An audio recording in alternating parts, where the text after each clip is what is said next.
A very good evening to everyone. This is part of my daily briefing that I'm having for the press and also for the general public of our state. Friends, I would just like to inform all of you that in this situation that we are facing, the department and the state government has been leaving no stone unturned to ensure that we are able to face these challenges that are there in front of us. Friends, having said that, I must say that there is never a situation where it's easy for us to ensure that everything goes the way we want to go. There are challenges we face. Today, I can tell you, our officers, whether it's from the health department, our administration, the entire government machinery is working overtime. There are some officers who have not slept for the past 24 hours, 30 hours. And that's the kind of dedication that they are working with. Having said that, there are challenges, there are shortcomings. But I can assure you, what is important is to be able to respond to those challenges. What is important is to be able to rectify immediately and improve on the different shortcomings and challenges that we face. Today, our officials, whether it's from the administration or from the government, from the departments, as I mentioned, have been working overtime. 552 tests have been conducted. We are waiting the results of 178 of them. So therefore, out of the rest of the cases which have come out, we have in fact 7 cases which are positive, 6 plus 1. The rest of the cases are negative and 178 cases are awaited the results. Today we had a meeting with the health officials and with also the Home Department in the Secretariat, where the Honorable Deputy Chief Minister, the Health Minister and the Home Minister attended the meeting along with the Chief Secretary and other officials. And we reviewed the entire situation and the events of the last 24 hours that have taken place. We have also worked on ensuring that more testing is going to be done. We are working on trying to get rapid test kits which are coming from different parts of the world. Other states also are working towards getting that. So we hope that the rapid testing kits should be here very soon. NIGRIMS, the overall testing facility, has been increased to almost 100 tests per day. And we're thankful to Government of Assam and the institutes in Assam which have given us an additional of 50 more tests in a day. So we have a capacity total of 100 plus 50 tests that we can do. And as you're aware, friends, that given the current scenario, whether it's in the state of Meghalaya or whether in the whole country, the way forward is really to test more and more. And therefore, realizing that, we are ensuring that we are able to get these rapid test kits. We are also exploring the possibility of having pool tests.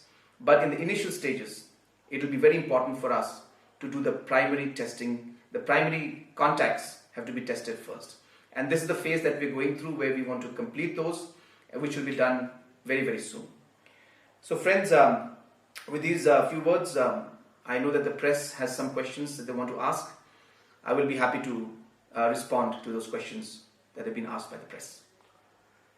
So the first question, the son-in-law of late Dr. Silo have alleged that there have been no efforts on the part of the government to segregate the family members of 6 persons who have tested positive, nor they have been taken to quarantine. They are still all together in the same house. What is the reason for not segregating them or take them to quarantine? Friends, I think this may not be the right time to ask a question like this, because it's a very, very difficult time for the family, and they're going through a very difficult situation.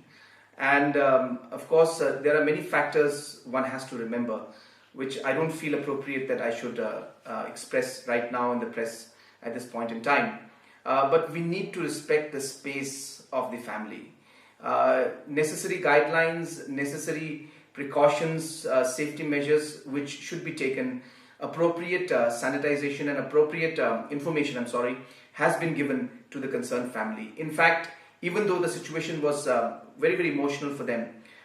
We had to start the contact tracing process, and a lot of the work has been done, and I must thank all of them for being very supportive in this matter. So friends, my sincere appeal to everyone would be to respect the space and the kind of challenges that the individual family is facing. And yes, we need to be careful, which we are being careful, but at the same time, as I said, it is important to give that space to them. Second question, sir. What is the government's reaction to the public criticism that the health department is not fully prepared to deal with COVID-19? No, I think I have mentioned in my brief statement which I gave that the department is very much prepared. Different kind of SOPs and different kind of arrangements, different kind of mock drills, different kind of infrastructure, training, all has been done. But then situations are very fluid, situations are very complex and challenging. And therefore, no matter how many things you do, sometimes it is difficult to immediately respond to every single challenge. But what is important for us as a department, as a government, is to be able to respond to those shortcomings or those challenges we face and ensure that we overcome them and rectify them so that we are able to move ahead in a smoother manner. And that is the best part about the team that is working right now. Wherever we are seeing that there are challenges that are coming up, our team has not shied away.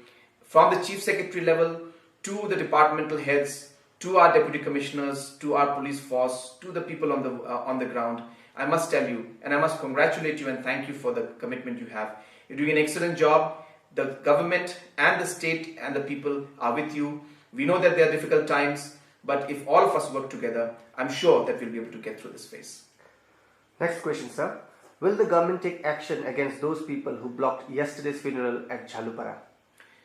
Friends, yesterday's situation actually was very, very unfortunate.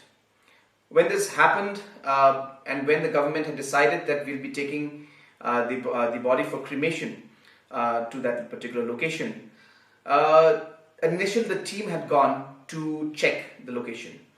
And when that happened towards the evening, where we did not expect that there would be a large crowd, public came out and there was a lot of concern from the residents of that locality regarding burning or cremating the body out there. We, from the government side, from the administration side, we tried to explain.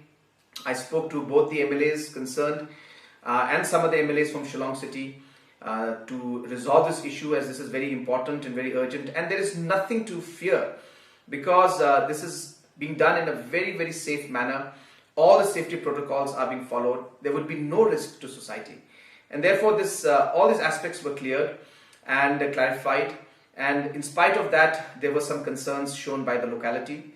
But in the meantime, the department, the administration and different political leaders started working on if there were any other options that we had.